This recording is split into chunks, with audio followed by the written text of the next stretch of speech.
Ready? 3, 2, 1, start. This question, sir, in my humble opinion, should be viewed from a different angle from which it was looked at and discussed here yesterday. It is true that it is correct in principle that the railways, whose entire capital at charge is drawn from the general revenues, should be able to make a good contribution to the general revenues. But in applying this principle, care must be exercised. If we are looking at railway systems in advanced countries like the United Kingdom or the United States of America or any such countries, this principle no doubt could be applied on all fours. But in a country like India, whether it could be applied is a question that should be considered. It was argued that the railways have a long history, and because they have long been an established concern, they should now be able to contribute to the general revenues. Although it is true that the railways are a long established concern, still the circumstances under which the railways were run are not being examined here. The railways, as we all know, before independence, were run not on a welfare state basis, but they were run on the system of strategic lines. When the railway lines in India were formed, it was not the question of developing economic resources. It was not the question of linking up industrial centers. It was not the question of linking up the railway system with pilgrim centers or centers of density that prompted the authorities, the private companies, to start the railways in India. But it was the strategic concern of the British government then that prompted these companies to form railways. The question of arriving at a correct pattern of railway system from the point of view of developing and exploiting the natural resources of the country, from the point of view of developing the backward areas of the country, is still there to be examined and to be attended to. Well, from this point of view, as anybody can see, there is much scope for developing the railways. In fact, there is so much pressure on Honorable the Railway Minister for new lines that one will be at a loss as to where to find the resources from. They have undertaken in the second part of the 5-year plan to construct new lines of 1500 kilometers in length.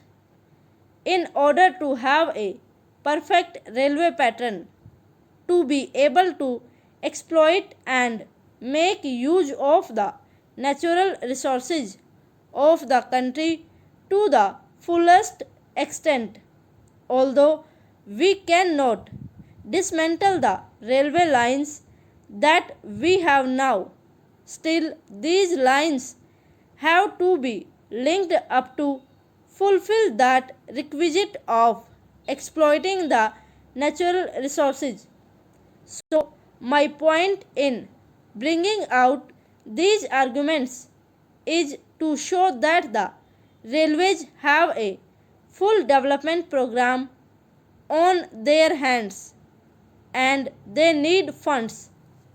they can no longer draw from the general revenues or the country, as the railway finance is separated from the general finance. They have to obtain the resources that are required for development either by loan or otherwise. There is the other need also to be examined in this connection, the need of passenger amenities, both inside these houses of parliament as well as outside. It has been agitated that passenger amenities are required to be given in a larger and larger number. The second class passengers before independence did not get adequate amenities. In fact, the condition of the bogies, the condition of the waiting rooms, the condition of catering facilities, and the condition of housing, all these things needed much attention. Although the railways have now taken up the amenities program, and according to the recommendation of the Convention Committee, we are now earmarking rupees 3 crores per annum for this purpose. Still, I think it is totally inadequate. The railway administration has now recognized the fact that greater and greater passenger amenities are to be given, but they are not going on the right lines. I may make this statement clear by saying that they are not following proper lines with regard to the amenities that are to be given. I will take just one example and point out how they fall short of the requirements. Well, the question of providing waiting halls for second class passengers has been a much mooted question, and that naturally gets a top priority in the amenities program. Well, the so called waiting halls that are now provided are like this.